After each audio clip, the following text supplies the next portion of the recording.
Hey, beautiful people. Happy New Year. How are you doing? I hope you're doing all right. I hope your year started out great. And even if it didn't start out great, I just want you to know that everything is going to fall into place. Everyone is learning how to save now. Things are so expensive, life is hard. So if you can save a few coins here and there, it really helps. That's what these tips are going to help you do. They're just going to help you save a few coins. The very first one is that look at the bank statement. Have an idea of where your money goes. Know where your money goes. Know the kind of things that are taking your money, because it's very important that you know what these culprits are. Keep your receipts. Like if you go to the supermarket, you go to the grocery store, if you go anywhere and then they give you a receipt, keep your receipt. Not only does keeping your receipt make you to be able to return an item later if you don't like it, but it also helps you to keep track of where your money is going.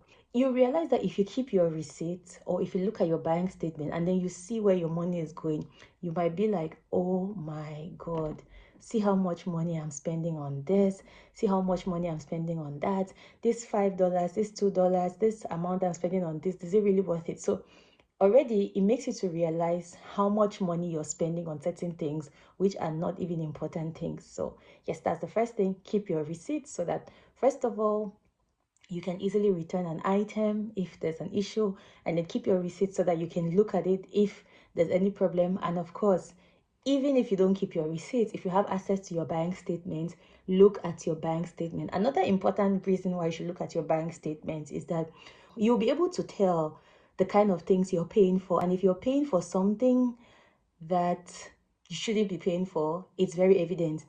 I cannot tell you the number of times that I've paid for an app that I didn't even use. You know how you download an app? Actually, it happened to me recently. I realized I was paying for something, paying for an app, and I wasn't even using this app. I downloaded this app quite all right, but then the app wasn't working for me, so I never used it.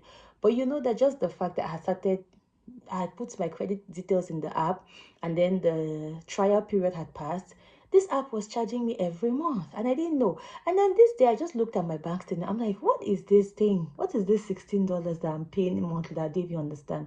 Just for me to look at it and realize, oh, I'm paying for an app that I'm not using. Like I quickly unsubscribed from the app. But you know, I had been charged by that app for like 2-3 months without even knowing. So it's very important that you look at your bank statements so that if there's anything that you're being charged for that you're not using, you can quickly cancel it. And then it's important that you keep your receipts as well so that you can be able to track your expenses.